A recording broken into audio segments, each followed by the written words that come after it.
Gold, trusted gold buyers. మీరు తాకట్టు పెట్టిన బంగారాన్ని విడిపించి ఈ రోజు ఉన్న మార్కెట్ ధరకు కొనబడను.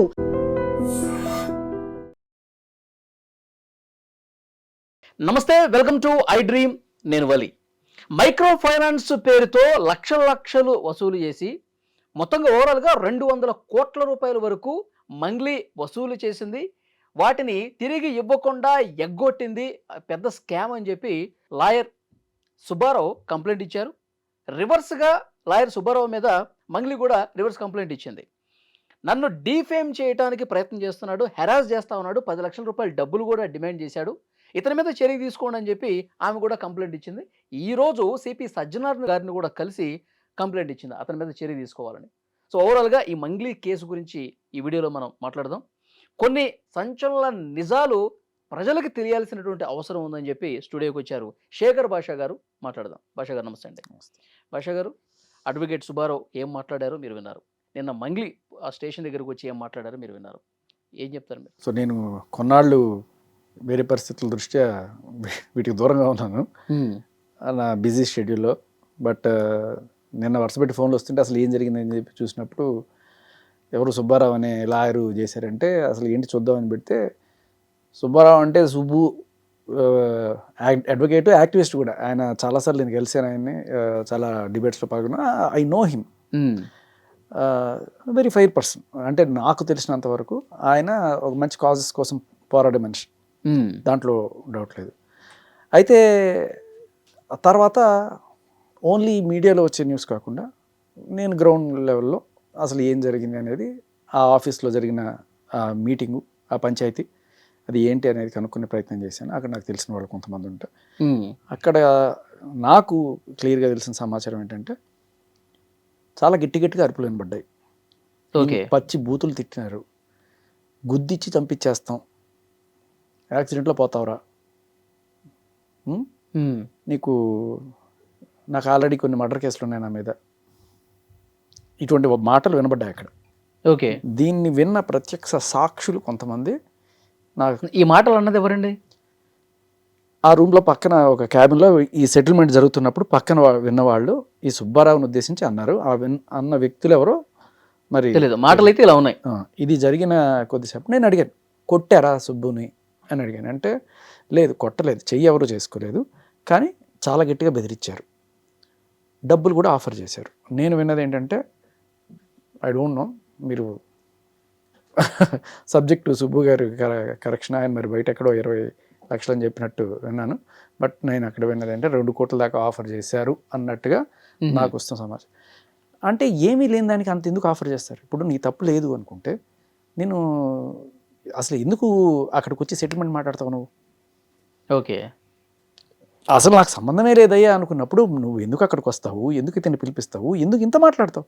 4 గంటలు జరిగిందట. సో ఈ ఆఫీస్కి పంజగుట్ట పిఎస్కి కూతవేటు దూరం, కరెక్ట్గా 100 మీటర్లు. ఈ లాయర్ సెటిల్మెంట్ జరిగిన చేయడానికి కూర్చున్న ఆఫీస్ స్టేషన్కి 4 అడుగులు నడుచుకొని పోతే పంజగుట్ట పిఎస్. సో అందరికీ ఇవ్వాలి అని చెప్పి నేను గట్టిగా పట్టుబట్టినట్టుగా కూడా వాళ్ళు విన్నట్టుగా నాకు తెలుస్తుంది. వీళ్ళు ఆఫర్ చేసినా సరే బాధితులకు న్యాయం చేయండి అని అన్నాడు. ఆయన అన్నాడు అనేది ఆయన చెప్పడం కాదు, అవతల పక్క క్యాబిన్లో వింటున్న వాళ్ళు చెప్పిన మాట. ఈయన నిలబడ్డాడు, లేదు నాకు డబ్బులు అవసరం లేదండి, వాళ్ళకి ఇవ్వండి, వాళ్ళకి న్యాయం చేయండి. ఒకానొక స్టేజ్లో అందరికీ కాకపోయినా ఇగో వీళ్ళకైనా న్యాయం చేయండి. మళ్ళీ అట్ ద సేమ్ టైం ఆయన క్లయింట్స్ చూసుకున్నాడు. అతను ఎవరైతే కలిసి మాకు న్యాయం చేయండి అన్నారో కనీసం వాళ్ళకైనా ఇప్పించండి, మిగతా వాళ్ళ సంగతి నాకు తెలియదు, నాకు సంబంధం లేదు, బట్ వీళ్ళకైనా చేయండి అంటే ఇక్కడ మళ్ళీ ఎథిక్స్ పరంగా సుబ్బుని గట్టిగా ప్రశ్నించాలి. ఏమ్మా మీ వాళ్ళకి మాత్రం న్యాయం చేస్తే సరిపోతుందా, మిగతా వాళ్ళకి చేయొద్దా అని కూడా అడగాలి. సరే, వాట్ ఎవర్. ఇది వాళ్ళు విన్న మాటలు నాకు నేను కనుక్కున్నప్పుడు నాకు తెలిసినవి. ఇక నాకు అసలు సంబంధమే లేదు. ఈ సుబ్బు అనేటోడు బిగ్ బాస్కి వెళ్ళడానికి రకరకాల ఫేమ్ అవ్వడానికి ప్రయత్నిస్తున్నాడు. ఏదైనా శ్రీముఖి అంటే క్రష్ అయితే నాకు ఐశ్వర్యరాయ్ అంటే క్రష్ ఉంటే ఏంటి తప్పు? శ్రీముఖి అంటే క్రష్, లేకపోతే జయమాల్ అంటే క్రష్, జ్యోతిలక్ష్మి అంటే క్రష్ అయితే ఏంటి? దానికి దీనికి సంబంధం ఏంటి? ఓకే, ఇలా ఒక నిందేస్తే బిగ్ బాస్కి వెళ్ళాలనుకుని ఫేమ్ అవుతున్నాడు, సరే బిగ్ బాస్కి వెళ్ళాలని అనుకుంటారు, నీకు వస్తే వెళ్ళవా? వెళ్ళాలని చాలా మందికి ఉంటుంది. అది దానికి దీనికి సంబంధం ఏంటి అసలు? అసలు ఈ పాయింట్ ఎందుకు వచ్చింది అనవసరంగా? బిగ్ బాస్కి వెళ్ళాలని ఫేమ్ అవ్వాలనుకుంటే ఈవెన్ ఎందుకు టార్గెట్ చేయాలి? ఈయన లాయర్ వృత్తిరీత్యా ఈయన దగ్గరికి వచ్చారు బాధితులు, ఈయన వాళ్ళ కేసుని తీసుకొని జనరల్గా లాయర్కి సంబంధించి ఏముంటుందంటే, ఇది కోర్టులోకి వెళ్తే సంవత్సరాలు పడుతుంది, వీళ్ళకి డబ్బులు ఇప్పించాలంటే డైరెక్ట్గా ఏదో సెటిల్మెంట్ చేసి కొద్ది గొప్ప సెటిల్మెంట్ చేద్దాం అనేది చాలా వరకు ఉంటుంది. కోర్టులోకి వెళ్తే ఎప్పుడు తేలాలి? ఇవి కూడా మైక్రో ఫైనాన్స్లో పెట్టడం ఇవన్నీ కూడాను గ్యాంబ్లింగ్లో పెట్టడం నీ తప్పు. నువ్వు పెట్టేసి ఇది నాకు డబ్బులు ఇప్పించానంటే అరే అది మోసపోతావరా అని చెప్పి తెలియాలి కదా. ఈ మల్టీ లెవెల్ మార్కెటింగ్ ఉంటుంది కదా, మీరు ఒకటితో పెట్టించండి, వాడు ఇంకోటితో పెట్టించండి. మన స్టాలిన్లో చెప్పాడు, మీరు ముగ్గురికి చెప్పండి, వాళ్ళు ముగ్గురు చెప్పమని చెప్పండి. అలా పాపం ఒకళ్ళని తీసుకొచ్చారు, ఆవిడ పాపం ఇంకొక ముగ్గురికి చెప్పింది. ఇలా ఒక టీములు తయారై వీళ్ళు ఇనిషియల్గా ప్రతి చోట జరిగేది ఇదే. ఇనిషియల్గా టక్ డబ్బులు వచ్చేస్తాయి. 1-2-3 నెలలు అబ్బా వచ్చేస్తుంది ప్రతి ఒక్కడికి ఆశ. ఇక్కడ ప్రధాన శత్రు ఆశ, మనిషికి దురాశ. సో వీళ్ళందరూ వచ్చి పెట్టిన తర్వాత ఇప్పుడు లబ్బోదివ్వమంటున్నారు. వాళ్ళు పెట్టింది కూడా మంగ్లీ గారిని చూసే పెట్టాము, మంగ్లీ గారి పేరు ప్రస్తావించారు, వీళ్ళందరూ డబ్బులు అడిగేవాళ్ళు. మంగ్లీ గారు హోటల్ స్టార్ట్ చేస్తున్నారు, తర్వాత పబ్ స్టార్ట్ చేస్తున్నారు, ఆసుపత్రి జరుగుతుంది. సో మీరు డబ్బులు పెడితే మీకు అత్యధికంగా లాభాలు వస్తాయి, ఆ లాభాలు మీకు ఇస్తాం. మంగ్లీ గారు ఇంటికి కూడా ఒకరోజు తీసుకెళ్లారంట కదా. అంటే ఇప్పుడు ఇది మామూలుగా ఏదో ముఖం తెలియని వాడు చెప్పడం కన్నా, ఇప్పుడు వీళ్ళు ఉంటారు, విరాట్ కోహ్లీ ఇది తాగేసి మీరు తాగండి భలే ఉంటుంది. ఆయన ఎప్పుడు అది తాగని కూడా తాగడు కనీసం. అమితాబ్ బచ్చన్ చెప్పాడు, సోను సూద్ చెప్పాడు, అలాగే మంగ్లీ చెప్పింది. అది వేరు. అంటే ఒక బ్రాండ్ ప్రమోషన్ చేయడం అనేది వేరు. అది చేసిన దానికే కదా మనం అదే పంజగుట్ట పీసులు కేసులేనాయి. ఈ Bigg Boss celebrities gambling promote చేశారని చెప్పి వాళ్ళ మీద కేసులు అయినాయి కదా. సో ప్రమోట్ చేయడం వేరు, ఆ ప్రమోట్ చేసే కంపెనీ ఏదో ఉంది, వీడి మధ్యలో ఒక బ్రాండ్ అంబాసిడర్గా తీసుకోవడం వేరు. ఇక్కడ నీ ఇంటి వాళ్ళే, నీ తమ్ముడు, నీ చెల్లెలు, ఆవిడికి చేసుకోవాలనుకున్న సంబంధం కలుపుకోవాలనుకున్న వ్యక్తి, వీళ్ళందరే ఉన్నారు కదా అక్కడ. అవును. Just brand ambassador, you are somehow related to this అనేది అర్థమవుతుంది. మొన్న రీసెంట్గా ఒక పాట వచ్చింది, చాలా మంది క్రిటిసైజ్ చేశారు. ఆ స్థాయి నీ స్థాయి వ్యక్తి నిన్ను అంత గౌరవించి, ప్రజలు గౌరవించారు, అవార్డులు ఇచ్చారు. మా తెలంగాణ ఫోక్ సింగర్, ఆవిడ పుట్టింది గుత్తిలోనే ఎక్కడో, రాయలసీమ అయినా కూడా తెలంగాణ ఓన్ చేసుకుంది. ఆవిడని ఓన్ చేసుకుని హక్కును చేర్చుకొని ఇంత పెట్టుకుంటే, అలాగే పక్క రాష్ట్రం అయినా సరే వాళ్ళు కూడా మా రాష్ట్రం అమ్మాయి అని చెప్పి గుర్తించి ఆ తిరుమల తిరుపతి దేవస్థానానికి అంతా చేస్తే, మీరు వెళ్ళి అటువంటి బూతుపాటలు ఇటువంటివన్నీ బాడి ఒకటి ఆవిడ ఇమేజ్ని ఆవిడే దిగజార్చుకుంది. ఎందుకు? అసలు ఈ కేసులో అదొకటే కాకుండా కొన్నాళ్ళ క్రితం 150 కోట్లు వాళ్ళ ఇంట్లో దొరికాయి అని చెప్పి దీని రిలేటెడ్. సో ఇప్పుడు వీళ్ళు ఇస్తున్న కంప్లైంట్కి దానికి అప్పుడు 150 కోట్లు ఎందుకు వచ్చింది ఎవరికి అర్థం కాల. ఇప్పుడు ఈ కేసుకి వెళ్ళినప్పుడు మనకు తెలుస్తుంది. ఇక్కడ చాలా ఇంపార్టెంట్ థింగ్, మళ్ళీ ఈయన సుబ్బారావు వెళ్ళి అక్కడ కేసు పెట్టాడు పంజగుట్ట పిఎస్లో, వెంటనే ఎఫ్ఐఆర్ కూడా అయింది, విచ్ ఇస్ వెరీ గుడ్. ఎందుకంటే అక్కడ చాలా మంచి ఆఫీసర్స్ ఉన్నారు. ఎస్హెచ్ఓ రామకృష్ణ గారు అనుకుంటా, ఆయన I have seen him in action, very genuine, very sincere, very honest officer ఆయన. సో ఆయన ఈ సాక్ష్యాలు చూసి వెంటనే జనరల్గా వెళ్ళి ఒక మగాడు వెళ్ళి ఒక ఆడది నన్ను కొట్టేసింది తిట్టేసింది అంటే తీసుకోరు కేసు. మీరే కదా చెప్తున్నా. But he felt that there is something substance in it and case తీసుకున్న తర్వాత అంటే కేసు పెట్టి ఏదో రకంగా కాంప్రమైజ్కి తీసుకొచ్చి చేసుకుందాం అని చెప్పి అదొక ఆలోచనలు ఉంటాయి కదా. మీ ఇంకో విషయం కూడా నాకు అక్కడి నుంచి వస్తున్న ఇన్ఫర్మేషన్ ఏంటంటే, ఈయన ఆ గొడవ అయిపోయిన తర్వాత ఆ పర్టికులర్ పంజగుట్ట పిఎస్ బ్యాక్ సైడే వీళ్ళ ఆఫీసు, అక్కడ గొడవ అయిపోయి అక్కడి నుంచి నడుచుకొని వచ్చేస్తుంటే ఈయనకి ఫోన్ల మీద ఫోన్లు అంట, అన్నా వద్దన్నా పిఎస్ వెళ్ళొద్దన్నా, కంప్లైంట్ చేయొద్దన్నా, ఆగన్నా మాటినన్నా అని చెప్పి నాన్ స్టాప్గా కాల్స్ అంట అని వాళ్ళు చెప్పారు నాకు. సుబ్బు కూడా చెప్పింది కదా, వాళ్ళు చెప్పిన మాట. ఓకే. తర్వాత నేను ఇంటర్వ్యూ చూస్తుంటే సుబ్బు షోయింగ్, నేను ఒక్కసారి కూడా కాల్ చేయలేదు, ఆవిడే ఎన్నిసార్లు కాల్ చేస్తుంది, ఆవిడే కాల్ చేసి ఆవిడే ఈయన మీద కేసు ఎట్లా పెడుతుంది. నార్సింగ్ పిఎస్లోనే చెప్పాలి మరి, నార్సింగ్ పిఎస్ ఫేమస్ కదా మనకి, చాలా ఫేమస్. డ్రగ్ పెడ్లర్లు 45 రోజులు చెంచలు కూడా జైల్లో ఉండొచ్చేసిన వాళ్ళు కూడా హీరోల మీద కేసులు పెట్టగలిగిన పిఎస్. ఒకటి కాదు కదా, 5 ఏళ్ల తర్వాత ఒకరు వచ్చి నేను చిన్నప్పుడు నా మీద అత్యాచారం చేశారని చెప్పి కేసు పెడతారు. ఇటువంటి కేసులకి నిలయం మన నార్సింగి పిఎస్. ఓకే. కాదు సార్, ఇప్పుడు మంగ్లీ కేసులో ఇంత జరిగిన తర్వాత అసలు నా ఇన్వాల్వ్మెంట్ ఎక్కడుంది, అసలు నేను ఎక్కడున్నాను, నేను ఎవరినన్నా డబ్బులు అడిగానా, నా పాత్ర ఏంటి, ఇవేమీ లేకుండా నన్ను ఎట్లా బదనాం చేస్తారు, నన్ను ఎట్లా ఇందులో ఉన్నానని ఎట్లా క్వశ్చన్ చేస్తారని అడుగుతున్నాను. అది అడిగడానికి అసలు నువ్వు అక్కడ కూర్చొని 4 గంటలు పంచాయతీ ఎందుకు చేస్తావు? ఇక్కడ వేరే ఏ సాక్ష్యాలు అక్కర్లా, ఆవిడే పెద్ద సాక్ష్యం ఇచ్చింది. నీ అంతటికి నువ్వే అక్కడికి వచ్చి కూర్చున్నావంటే దాని అర్థం ఏంటి? సెటిల్మెంట్ మాట్లాడడానికి ఎవరు వస్తారు? అసలు నీకేం సంబంధం లేదయ్యా, నువ్వు ఎందుకు వస్తావు సెటిల్మెంట్ మాట్లాడడానికి? అరే పోరా, నాకేంటి సంబంధం, ఎవరి చూసుకోపో అంటావు. అమ్మో నా మీదకి ఏదో వచ్చేస్తుంది అయిపోతుంది అనుకుంటేనే నువ్వు వెళ్ళి సెటిల్మెంట్ కూర్చుంటావు. ఓకే. కూర్చొని అన్నిసార్లు ఫోన్లు చేసి వెనక్కి రా అని ఎందుకు పిలుస్తావు? పిఎస్కి వెళ్తుంటే వెళ్ళిపోయాడు, తెగిపోయింది, ఇప్పుడు ఏ రకంగా మేనేజ్ చేసుకోవాలి అనే కారణమా? ఇప్పుడు జనాలకి అందరికీ కూడా మెయిన్ డౌట్ నాకు ఎక్కడ ఇదేంటంటే కొన్నిసార్లు అంటే ఈవిడకున్న పొలిటికల్ ఇన్ఫ్లుయెన్స్ మనందరికీ తెలిసిందే. పాలిటిక్స్ ప్లే చేయడం, మన దేశంలో పాలిటిక్స్ ఎలా ప్లే చేస్తారో నీకు తెలుసు కదా. ఒకటి లేడీ కార్డు, ఇంకొకటి దళితుల కార్డు, ఇవి రెండు కూడా. అందుకనే జనరల్గా కేసులు ఒక దళితుడిని పట్టుకొని అన్నారు, ఒక మహిళను పట్టుకొని అన్నారు, ఇక్కడి నుంచి మొదలవుతుంది రాజకీయం. ఒక గిరిజన మహిళను పట్టుకుని ఇట్లా ఇబ్బంది పెడతారా? అది వేరే వాళ్ళని పట్టుకుని ఇబ్బంది పెట్టచ్చా? పొలిటికల్ గేమ్ ఆడడం నేర్చుకున్నారు ఓవర్ పీరియడ్ ఆఫ్ టైం జనాలందరూ కూడా. ఎస్పెషల్లీ ఇప్పుడు సుబ్బుకు ఫోన్ చేసినప్పుడు కూడా కేంద్ర మంత్రి ప్రస్తావన తీసుకొచ్చారని, ఎమ్మెల్యే కొడుకు ప్రస్తావన తీసుకొచ్చారని ఇది కూడా చెప్తా ఉన్నాడు ఆయన.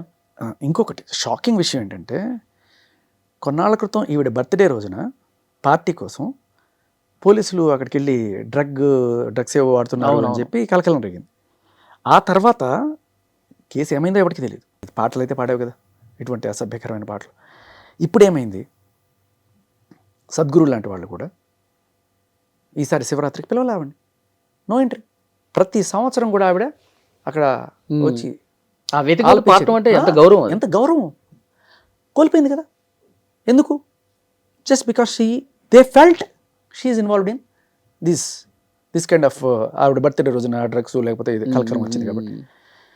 సద్గురు నెట్వర్క్ చాలా స్ట్రాంగ్ ఉంటుంది, వేలాది మంది ఫ్యాన్ బేస్ కదా ఆయనకి. సో పోలీసుల నుంచి తప్పించుకోవచ్చు కానీ అక్కడి నుంచి తప్పించుకోలేరు. ఆయనకి ఖచ్చితంగా ఇన్ఫర్మేషన్ ఉంటుంది. నువ్వు తప్పు చేయలేదంటే ఖచ్చితంగా ఆయన నేను కుంచేర్చుకుంటాడు, ఉంది అంటే మాత్రం ఖచ్చితంగా దూరం పెడతారు. అదే మనకి. సో ఆ రకంగా అక్కడ ఇప్పుడు ఈ కనెక్షన్లో ఆయన పంజగుట్టకి వెళ్ళినప్పుడు నేను షాక్ అయిన విషయం ఏంటంటే ఆయనకి డ్రంక్ అండ్ డ్రైవ్ టెస్ట్ చేశారు. ఆయన రోడ్డు మీద ఉన్న బండి నడుపుతున్నాడా? రోడ్డు మీద బండి నడుపుతున్నాడు ఆయన. అంటే తాగేసి వచ్చి నువ్వు ఏమైనా కంప్లైంట్ ఇవ్వడానికి వచ్చావా? వెరీ గుడ్, చాలా మంచి ప్రాక్టీస్. ప్రతి స్టేషన్లోనూ ప్రతి కంప్లైంట్ ఇచ్చేవాళ్ళు మీరు టెస్ట్ చేయండి, తాగేసి వచ్చి ఇస్తున్నాడా అని చెప్పి. అసలు పోలీసులకు ఆలోచన ఎందుకు వచ్చిందండి? ఆలోచన వాళ్ళకి ఎందుకు వచ్చింది అన్నాడు, వెళ్తూ మనకి ఎందుకు రాలేదు ఇన్నాళ్ళని సిగ్గుపడాలి మనం. నిజంగా చెప్తున్నా, ఖచ్చితంగా చేయాలి, మంచి ప్రాసెస్. కానీ ప్రతి ఒక్కరికి చేస్తున్నావా నువ్వు, ఎందుకు సుబ్బుకే చేసావు అంటే రాత్రికి రాత్రి ఈవిడ వెంటనే అక్కడికి వెళ్ళి కేసు పెట్టడం, ఈయన ఒక్క కాళ్ళు లేకపోయినా కూడా ఈయన ఆవిడని థ్రెటన్ చేశానని చెప్పి అక్కడ వెళ్ళి ఎఫ్ఐఆర్ చేయించడం. కార్డులు ఉన్నాయి కదా మనకి, గట్టిగా మహిళా కార్డు వాడచ్చు. నన్ను పర్సనల్గా కలవమన్నాడు, 10 లక్షల రూపాయలు డబ్బులు డిమాండ్ చేశాడు, ఇవన్నీ కూడా చెప్పారు కదా. బట్ ప్రూఫ్ చూపించాలి కదా. సుబ్బు చూపిస్తున్నాడు కదా ప్రూఫ్లో, ఇదిగోండి చూడండి ఇన్ని కాల్స్, నేను ఒక్క కాల్ చేశాను చూపించమానండి అడుగుతున్నారు కదా. సో మగాడు కేసు పెట్టాలంటే 100 సాక్ష్యాలు కావాలి, ఆడవాళ్ళు కేసు పెట్టాలనుకుంటే నోటి మాట చాలు. అందులోని సెలబ్రిటీస్, మన సజ్జనార్ గారు మొన్న ఒక వీడియో రిలీజ్ చేశారయ్యా. సజ్జనార్ గారు ఏమంటున్నారంటే ఆడపిల్లలు చాలామంది మోసపోతున్నారు, మా దగ్గర రకరకాల కేసులు వస్తున్నాయి పాపం, యూట్యూబ్ అది ఫేస్బుక్లోను ఇన్స్టాగ్రామ్లోను అబ్బాయిలంట షారుఖ్ ఖాన్ సల్మాన్ ఖాన్ లాంటి ఫోటోలన్నీ పెట్టేసి వాళ్ళని మభ్యపెట్టేసి వాళ్ళతో డబ్బులన్నీ ఇప్పించుకొని వాళ్ళని వాడుకొని చేస్తున్నారు. ఇటువంటి కేసులు చూస్తే నాకు చాలా బాధేస్తుంది. అమ్మాయిలు మీరు ఎవరన్నా సరే మీరు వచ్చి కేసులు పెట్టండి ఇటువంటి వాళ్ళ మీద, వాళ్ళు ఎక్కడున్నా సరే వాళ్ళందరినీ తీసుకొచ్చి, ఎంతమంది అయితే అబ్బాయిలు అంతమందిని తీసుకొచ్చి లోపలేసేస్తాం అని చెప్పారు. ఈ ఫెసిలిటీ ఆడవాళ్ళకైనా సార్ మగవాళ్ళకి లేదా అని అడుగుతున్నాను నేను. అంటే ఇప్పుడు నిజంగా మగాళ్ళు కూడా బాధితులుగా ఉన్న సందర్భాలు ఉన్నాయి కదా, హనీ ట్రాపుల్ చేసి. లేదు, నీకు ఇక్కడ ఏంటంటే మగాళ్ళకి చెప్పాల్సిన అవసరం ఏంటి? ఇప్పుడు కేసులు ఎక్కువ ఎవరు వస్తున్నాయి, ఆడవాళ్ళే వస్తున్నాయి, మగాళ్ళు రావట్లేదు అనేది పోలీసుల వాదన. కానీ మగాళ్ళ కేసులు ఎక్కడ తీసుకుంటున్నారు సార్ మీరు? మగాడిచ్చే కేసులే తీసుకోరు కదా. మీరు కేసులు తీసుకోరు కాబట్టి ఈ కేసులే ఉన్నాయి కాబట్టి ఇదే ప్రాజెక్ట్ చేస్తారు. నిజం చెప్తే సూసైడ్ రేటు 3 మగాళ్ళు చచ్చిపోతుంటే ఒక ఆడవాళ్ళు ఉన్నారు. ఇంతకన్నా ఏం కావాలి? అంటే ఆయన మాటల్లో నేనేమో అంటే మోసపోయేవాడు మగాడ ఆడదా జెండర్ ఏంటి సార్? ఎవరైనా కావచ్చు. మీరు ఇలా ఆడవాళ్ళందరూ బై డిఫాల్ట్ అమాయకులు, మగాళ్ళందరూ బై డిఫాల్ట్ అగ్రెసర్లు. అంటే అమ్మాయిలు కొద్దిగా సెన్సిటివ్ ఉంటారు కాబట్టి బయటికి రాలేరు కాబట్టి మీకు మేము ఉన్నామన్న ఒక భరోసా ఇస్తున్నారు అనుకోవచ్చుగా. అదే అంటున్నా, కేసులు పెట్టేవాళ్ళే కదా, మగాళ్ళు వచ్చినా కూడా తీసుకోరు కదా. నేను అనేది అదే. ఇప్పుడు ఈ ఫెసిలిటీ మగాళ్ళకి లేదా? మగాడు మోసపోయాడు. ఇప్పుడు నిజం చెప్పాలంటే ఒక ఫేస్బుక్లోనో ఒక ట్విట్టర్లోనో లేకపోతే ఏదైనా ఇన్స్టాగ్రామ్లోనో మగాళ్ళు ఆడవాళ్ళని అట్రాక్ట్ చేయడం ఈజీయా, ఆడవాళ్ళు మగాళ్ళని అట్రాక్ట్ చేయడం ఈజీయా? వందల వేల అకౌంట్లు ఆడవాళ్ళు ఇక్కడ ఇవాళ రేపట్లో 500, 1000 రూపాయలు మీకు ఫ్రీ షోలు, సెమీ న్యూడ్ షోలు, టాప్లెస్ షోలు, ఇలా రకరకాలుగా ఇచ్చుకుంటూ డబ్బులు సంపాదించుకుంటున్నారు వాళ్ళు ఇవాళ రేపట్లో. అండ్ అలాగే కొంతమంది ఓయో రూములకు పిలవడం, అక్కడ ఒక సెట్టింగ్ పెట్టుకోవడం, వీళ్ళు వెళ్ళగానే పోలీసులు వచ్చేస్తారు, పట్టేసుకుంటారు. వీడికి రకరకాల, వీడు ఒప్పుకోకపోతే వీడు లక్షలు డిమాండ్ చేస్తారు, ఒప్పుకోకపోతే వీడి మీద కేసులు, అత్యాచారం కేసులు చూస్తూనే ఉన్నాం. దీనికి ఆడ మగ అనేది తేడా లేదు. డబ్బులు ఎవరన్నా సరే మోసపోయారు అనుకో, సరే పెళ్లి చేసుకుంటాను అని చెప్పి వాడు ఏదో అంతకుంటే డబ్బులు తీసుకోవడం, అది వేరే విషయం. ఇక్కడ మగాడి దగ్గర నుంచి డబ్బులు పొందడానికి వీళ్ళు వాడేది ఏంటంటే ఫేక్ రేప్ కేసు. రీసెంట్గా మనం చూసాం కదా, ఇంజనీరింగ్ కాలేజ్ అబ్బాయి ఓయో రూమ్కి వెళ్ళి అత్యాచారం చేశారంట. ఓయో రూమ్కి ఎందుకు వెళ్ళింది ఈమె? సంవత్సరంన్నరగా రోజు జరుగుతుందంట. అయినా ఆడవాళ్ళ అమాయకులు. నువ్వు ఏమైనా అయిపో అంటే మీరు ఎలాగో మగాళ్ళు పట్టించుకోరు కాబట్టి అంటే ఇక్కడ ఏంటంటే ఆడవాళ్ళు అయి ఉండాలి, సెలబ్రిటీలు అయి ఉండాలి. ఓకే, ఇప్పుడు ఈవిడ వెళ్ళి ఆ బాధితురాలు ఎవరైతే పాపం పంజగుట్ట పిఎస్లో బయట మీడియాతో మాట్లాడిందో, ఇట్లా నా దగ్గర నుంచి 5 లక్షలు తీసుకున్నారు, ఇట్లా వాళ్ళ దగ్గర నుంచి, అదే వాళ్ళకి సజ్జనార్ గారు అపాయింట్మెంట్ దొరుకుతుందా? వాళ్ళు వెళ్ళి మాట్లాడచ్చా? Only celebrities. ఇప్పుడు మంగ్లీ ఎంత స్వేచ్ఛగా ఎంత అఫీషియల్గా వెళ్ళి ఒక లెటర్ ఏదో ఇచ్చిందో, ఒక విజ్ఞాపన పత్రం అందించిందో తన మీద చర్యలు తీసుకోవాలి సుబ్బారావు మీదని, మరి ఈమె కూడా అంతే స్వేచ్ఛగా అంతే డైరెక్ట్గా సజ్జనారాయణ గారిని కలిసి మంగ్లీ పేరు చేసి డబ్బులు కట్టించుకున్నారు, మేము మోసపోయాం, మీరు యాక్షన్ తీసుకోండి అని చెప్పి వాళ్ళు కూడా ఇచ్చే స్వేచ్ఛ ఉండాలి. అదే కదా, మీరు సెలబ్రిటీయా? మీరు మగాళ్ళు అంటే అట్లా తీసుకోరు. మీరు అదే ఓపెన్గా చెప్పేశారు కదా. నేను ఆడవాళ్ళు మీకు అన్యాయం జరిగితే మేము అంటే, మగాళ్ళకి అన్యాయం జరిగితే మేము లేవు. ఇప్పుడు ఈ కేసులో సార్ ఇక్కడ పాయింట్, చాలా ఇంపార్టెంట్ పాయింట్ చెప్తాను మీకు. ఈయన పిఎస్కి వెళ్తే డ్రంక్ అండ్ డ్రైవ్ టెస్ట్ చేశారు. ఈయనకి ఏ రోజైనా సరే డ్రంక్ అండ్ డ్రైవ్ కేసులు ఉన్నాయా? ఇంతకుముందు ఎక్కడైనా సుబ్బు మీద డ్రగ్స్ కేసులు ఉన్నాయా? లేవు. సస్పెక్షన్ ఉందా కనీసం? లేదు.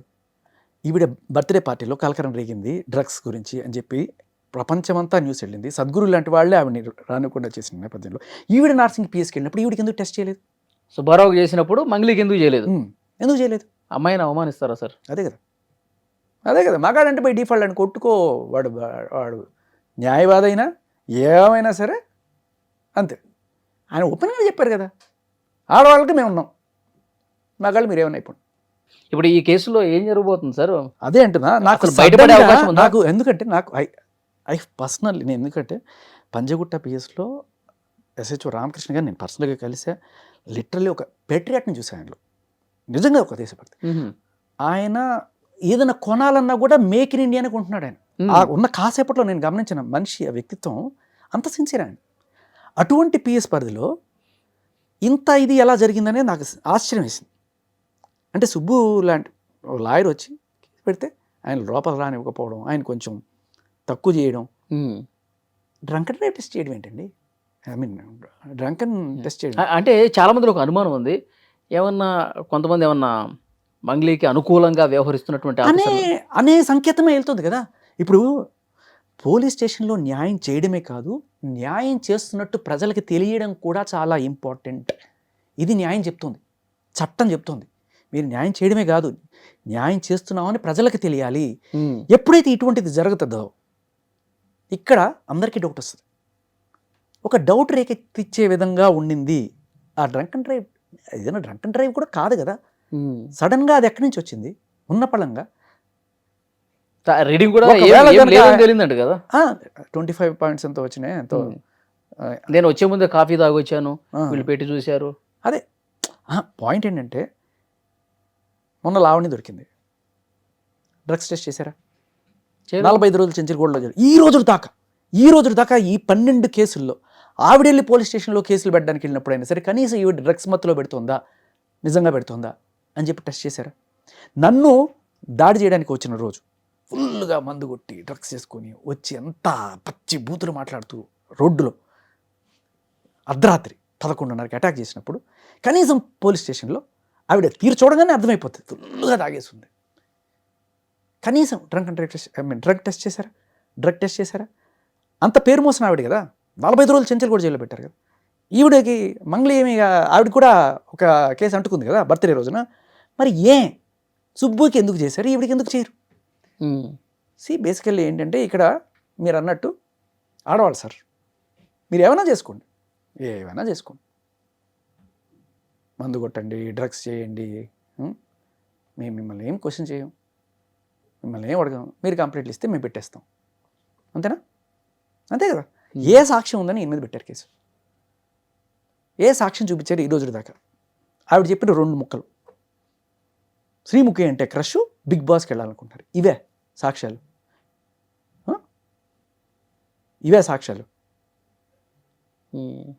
అంటే ఆయన శ్రీముఖి అంటే క్రష్ ఉండవు, అది ఏమన్నా నేరమా?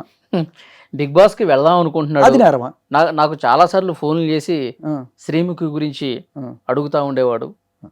అయితే నీకు ఒక యాక్టర్ అంటే ఇంట్రెస్ట్ ఉంటుంది, ఆవిడ ఒకసారి కల్పించు అని చెప్పి అడగడం ఇంక వేరే రకమైన సంకేతాలు ఏమైనా ఇస్తుందా? లేదు కదా. నాకు రాజ్ తరుణ్ తెలుసు అనుకున్నావు, నువ్వు ఒకసారి నాకు రాజ్ తరుణ్ సినిమాలు చూసాను, నన్ను ఒకసారి రాజ్ తరుణ్ కల్పించావు, నాకు ఇష్టం అంటావు. అయితే అది తప్పు కాదు కదా. జస్ట్ బికాస్ శ్రీముఖి ఆడదైపోయింది, ఈయన మగాడైపోయాడు కాబట్టి ఏదో రకంగా బురద జల్లే కార్యక్రమం కదా. మనల్ని మనం సేవ్ చేసుకోవడానికి కోసం మన కులం గుర్తొస్తుంది, మనం ఆడవాళ్ళని గుర్తొస్తాం. అవతల వాళ్ళ మీద బురద జల్లడానికి వాడు ఒక ఉమెనైజరు. అంటే మంగ్లీ పేరు తీసుకొస్తే ఆయనకి ఫేమ్ వస్తుంది, రాష్ట్ర వ్యాప్తంగా ఆయన పేరు చర్చలో ఉంటుంది, కాబట్టి బిగ్ బాస్లోకి వెళ్ళాలి. ఇప్పుడు మంగ్లీయే ఎందుకు డైరెక్ట్గా, ఇంకా బోల్డ్ మంది ఉన్నారు కదా, వై ఎందుకు? ఇంకా ఐశ్వర్యరాయ్, అమితాబ్ బచ్చన్ ఎందుకు తీసుకోలేదు? ఆయన ఎత్తుకోవడం పెద్ద గుండ్రా ఎత్తుకోవచ్చు కదా. ఇప్పుడు మొత్తం స్టేట్ మొత్తం మీద ఈవిడైనా సెలబ్రిటీ. ఈయన దగ్గరికి క్లయింట్స్ వచ్చిన మాట వాస్తవం కదా, ఇది ఈ రోజు కాదు కదా. ఇవాళ ఆయన అక్కడికి వెళ్ళడానికి కూడా కారణం ఏంటి? నువ్వు ఆ రేంజ్లో ఆయన్ని దూషించి చంపేస్తానని వార్నింగ్ ఇచ్చి యాక్సిడెంట్లో పోతామని చెప్పి బెదిరించినప్పుడు ఆ పరిస్థితిలో ఆయన వెళ్ళి అక్కడ కంప్లైంట్ ఇచ్చాడు తప్ప ఆయన ఎందుకు వాళ్ళ కోసమే నిలబడ్డాడు కదా, వాళ్ళ కోసమే నిలబడ్డాడు అనేది కూడా వాళ్ళు చెప్తున్నారు. ఎంత డబ్బులు ఆఫర్ ఇచ్చినా ఆయన తగ్గలేదట.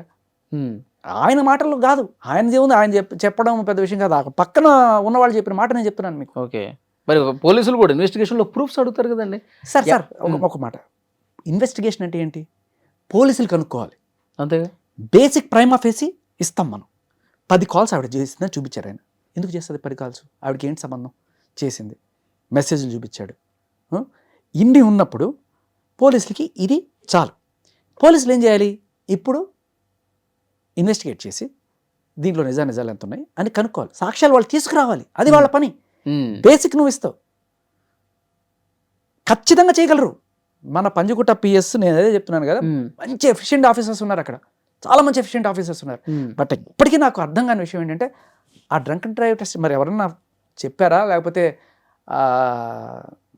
మేబీ కొన్నిసార్లు ఏమవుతుందంటే అక్కడ మంగళికి సంబంధించిన వాళ్ళు కూడా ఎవరన్నా వచ్చి ఆయన తాగేసి చేస్తున్నాడు సార్ అని చెప్పి ఆరోపించినప్పుడు అప్పుడు కొన్నిసార్లు వాళ్ళ కోసం కూడా చేసి ఉండొచ్చు. ఓకే, అలా కూడా అయి ఉండొచ్చు. నేను ఆఫీసర్స్ని కూడా ఏమి తప్పు పట్టను నేను, ఎందుకంటే I seen them in action. Such a honest officer ఆయన. ఓకే, ఇప్పుడు అడ్వకేట్ సుబ్బారావు గారు అలిగేట్ చేస్తున్నట్టుగా రాజకీయ నాయకుల అండదండ కూడా ఉంది, పెద్ద పెద్ద నాయకుల పేర్లు కూడా ఆమె చెప్తుంది కాబట్టి. ఎందుకంటే టీటీడీకి అడ్వైజర్ గా చేసింది కదా. అదే అంత ఇన్ఫ్లుయెన్స్ ఉన్నప్పుడు ఈ కేసు సజావుగా జరుగుతుందన్న నమ్మకం ఉందా? ఖచ్చితంగా లేదు. అంటే నాకు నమ్మకం ఎక్కడుందంటే ఆ ఆఫీసర్ మీద, ఆయన క్రెడిబిలిటీ మీద.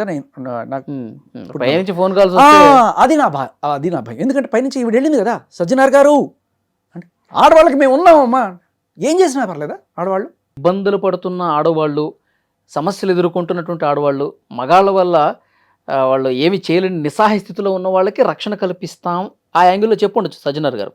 కానీ ఒక ఆడమనిషి నిజంగానే తప్పులు చేసి నేరాలు చేసి కాదు సార్, న్యాయం అంటే ఉమ్, బాధితులకి న్యాయం చేయడం. ఉమ్, బాధితుల్లో ఆడవాళ్ళకే న్యాయం చేస్తూ ఉండడం ఏంటి?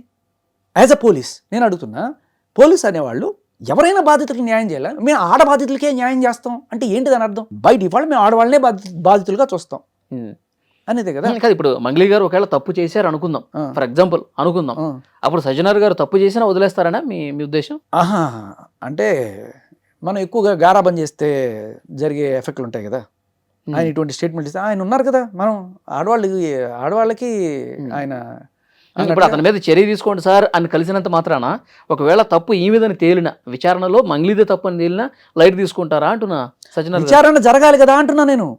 విచారణ జరగకుండానే పైనుంచి ప్రెషర్ వస్తే ఇక్కడ ఉన్న ఆఫీసర్ ఏం చేస్తారు? ఇలా డ్రంక్ అండ్ డ్రైవ్ నోట్లో పెడతారు. అది నిజంగా నాకు తెలీదు. అక్కడ ఉన్న మంగ్లీ ఏజెంట్స్ ఎవరైనా సరే అక్కడ ఉండి చేయండి, ఆయన తాగేసి వచ్చి చేస్తున్నాడు చూడండి అని చెప్పి అని ఉండొచ్చు. దానివల్ల అది చేసి ఉండొచ్చు, అంతవరకు నేను తీసుకోగలను. బట్ ఒకవేళ కనుక రాత్రికి రాత్రి సిచ్యువేషన్ మారిపోయి ఎందుకు కేసు పెట్టారు అని చెప్పి పైనుంచి ఏమైనా ప్రెషర్ వచ్చిందా నువ్వు అన్నట్టుగా కూడా దాంట్లో ఏమీ ఆశ్చర్యమేం లేదు. ఎందుకంటే నువ్వు చెప్పినట్టు హైలీ పొలిటికల్ ఇన్ఫ్లుయెన్స్ ఉన్న మనిషి ఆవిడ. ఎంత పేరుంది, అవార్డులు ఉన్నాయి, ఎంత పలుకుబడి లేకపోతే నువ్వు ఆయన చెప్తున్నాడు కదా సెంట్రల్ మినిస్టర్ అని, వాళ్ళు వీళ్ళ పేర్లు కూడా చెప్తున్నారు కదా. నో మ్యాటర్, పెద్ద ఆశ్చర్యమేం లేదు ఆవిడకున్న political బ్యాక్గ్రౌండ్కి, it's there.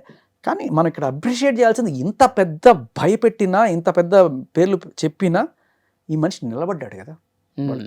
Advocate Subbarao నిలబడ్డాడు. వీటికి దాటి నేను విన్నది 2 కోట్ల ఆఫర్ ఇచ్చినా కూడా లేదు వీళ్ళకి న్యాయం చేయండి మీరు అని చెప్పి నిలబడ్డాడు కదా. That's something. ఓకే, ఆయన కరేజ్కి మనం నిజంగా హ్యాట్స్ ఆఫ్ సుబ్బు. లేకపోతే అంత ప్రెషర్ని తట్టుకొని, అంత డబ్బు ఆశ చూపించిన తట్టుకొని అతను వాళ్ళ కోసం నిలబడ్డం అనేది నిజంగా అప్రిషియేట్ చేయదగ్గ విషయం. ఖచ్చితంగా నిజం. ఏదన్నా వెహికల్తో గుద్ది చంపించేస్తాం నిజమేనది మీరు విన్నది? అంటే అక్కడ ఉన్న ప్రత్యక్ష సాక్షి చెప్తున్నాడు నాకు, ఓకే, ఇలా బెదిరించారని చెప్పి. సో ఇవన్నీ కంప్లైంట్ ఇచ్చాడా? మొత్తం పిన్ టు పిన్ ఆయన మొత్తం ఇచ్చాడు. అది ఎఫ్ఐఆర్లో కొన్నిసార్లు లాయర్లు సెక్షన్లు పెడుతుంటారు కదా అని అడిగితే, లేదన్నా ఆయన ఇచ్చిన ప్రతి మాట అక్కడ జరిగింది అని చెప్పాడు. ఓకే. అండ్ ఇంకొకటి కూడా చెప్పాడు, నా పేరు బయటికి రానివ్వకు, మా ఆఫీస్ పేరు తీయకు అని కూడా చెప్పాడు. అమ్ముడు పోయాడనే కదా, భయపెట్టారు కూడా కదా, అదే ప్రాణభయం కూడా పెట్టారు కదా. So this is a serious thing. పోలీసులు ఖచ్చితంగా ఇక్కడ వాళ్ళకున్న ఇదేంటంటే న్యాయం జరిగినట్టు చూపించడం కూడా వాళ్ళ బాధ్యత, న్యాయం చేయడమే కాదు అది. సో ఇది కొంచెం సీరియస్గానే తీసుకోవాలి, ఆ బాధితులందరికీ కూడా న్యాయం చేయాలి, అండ్ సుబ్బుకి సెక్యూరిటీ ఇవ్వాలి. సో చూద్దాం భాష గారు ఏం జరగబోతుంది ఏంటన్నది. చాలా సీరియస్గానే ఈ కేసు నడుస్తోంది. బెదిరించారు, డబ్బులు ఆఫర్ చేశారు, అయినా లొంగకుండా బాధితుల పక్షాన్ని నిలబడ్డాడు కాబట్టి ఇప్పుడు సజ్జనార్ గారిని మంగ్లీ గారు కలిసినంత మాత్రాన ఆమె వైపే న్యాయం ఉందని చెప్పి భావించాల్సినటువంటి అవసరం లేదు. సో పోలీసు ఉన్నతాధికారులు ఈ కేసులో వాస్తవాలేంటో వెలికి తీయాల్సినటువంటి అవసరం ఉంది. అలాంటి నిష్పక్షపాత విచారణ జరుగుతుందని మనం కూడా ఆశిద్దాం. Thank you very much. And for more videos, Please subscribe to iDream. Please subscribe to iDream. Please subscribe iDream. And please subscribe to iDream. For more videos, subscribe to iDream. please like, share and subscribe to the channel. Congratulations, iDream. Subscribe to iDream. Subscribe to iDream. So subscribe to iDream Media. iDream team అందరికి huge congratulations. Please subscribe iDream Media. Please subscribe to iDream. Subscribe iDream. Please subscribe to iDream.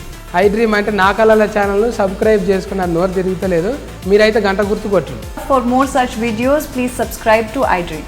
Subscribe to iDream. Please subscribe to iDream. Please subscribe iDream Media. Please do subscribe to iDream. Please subscribe to iDream Media. For best entertainment and information, please subscribe iDream. And don't forget to subscribe to iDream.